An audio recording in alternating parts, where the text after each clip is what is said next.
Welcome to Unit 4, Part 4, video presentation for EDSE 673.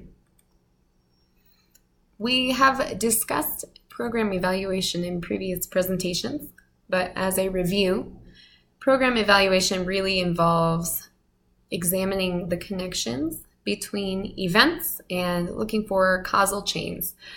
This may be related to this and identifying what's going on and why, and what could be improved, if anything, within a program. There are many different data sources, and we'll discuss some of those that could be formal or informal measures. Informal measures, we might be thinking about questionnaires or interviews, focus groups.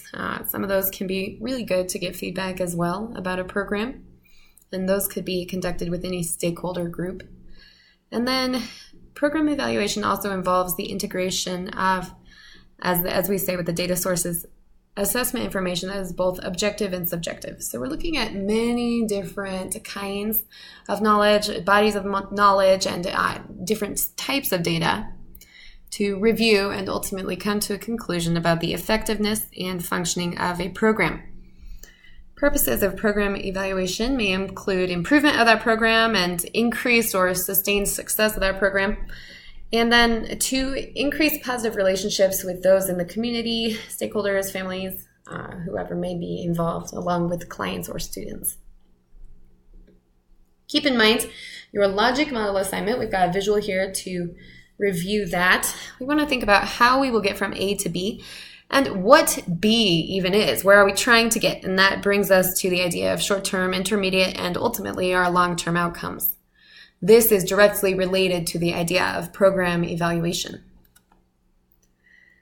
Keep in mind, as we continue to work on this logic model assignment, we're looking at several different kinds of outcomes. So for outcomes analysis, we need to take a look at whether we are meeting our short-term, intermediate, and long-term outcomes. And we've got some examples here on this slide for you to review. But we really do want to look into, as part of outcomes analysis, what these outcomes are, and whether they're appropriately set, and then in addition to that, whether they're being met or not.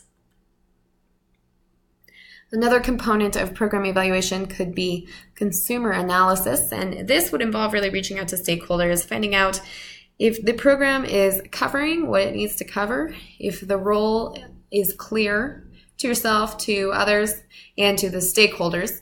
And that could be your role, the role of the program, the role of other individuals within the program, just depending on your setting. And then ultimately, what is the satisfaction of stakeholders with your service?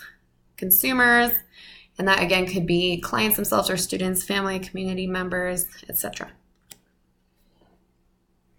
Process analysis is also important, and this does involve really looking at the discrepancies. What are we doing? How are we doing it? And is it working? So there are some questions in this list here that can be asked, because this is an analysis of discrepancy. So identifying what the expected services are of the program or school or setting, and what actual services and actual progress is being made, what actual services are being delivered.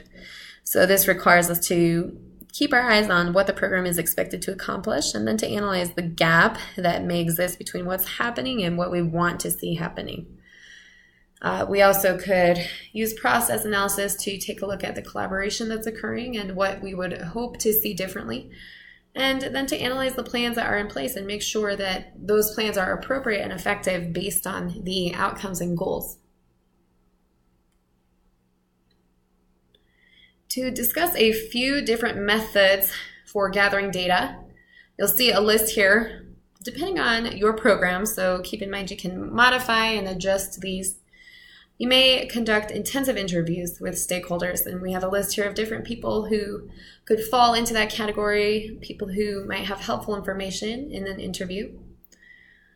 Taking a look, doing some observations, perhaps some drop-ins, service provision, or a classroom, or some kind of session in which you can ensure that the components reported to be in the program or the plan are in fact being implemented and delivered consistently. You also analyze the schedule, figure out who is where and when, how are students or clients receiving services, where are they receiving them, and who is providing those services in what setting.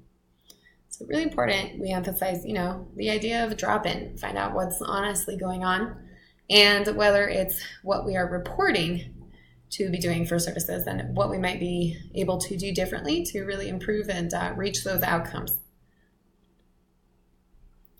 Other ideas include an open forum or a survey for families, guardians, or parents.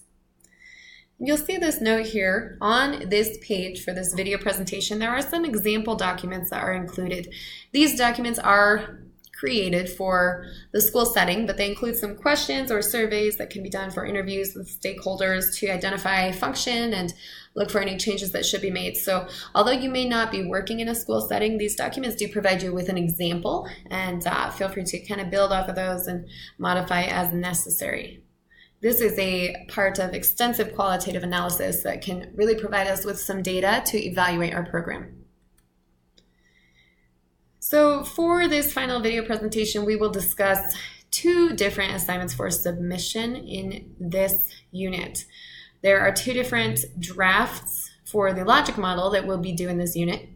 Current services draft and program evaluation draft. So we want to make sure that we're looking back at the logic model assignment prompt overall under your major assignments for the course to stay on track with these drafts. But really feel free to be, I'm flexible with what we're looking for with these. I want to make sure that you're writing what works for you, but do try and get something down that will contribute to the body of your final logic model submission, something for each of these sections. And as usual, please feel free to reach out to me with any questions. Thank you so much.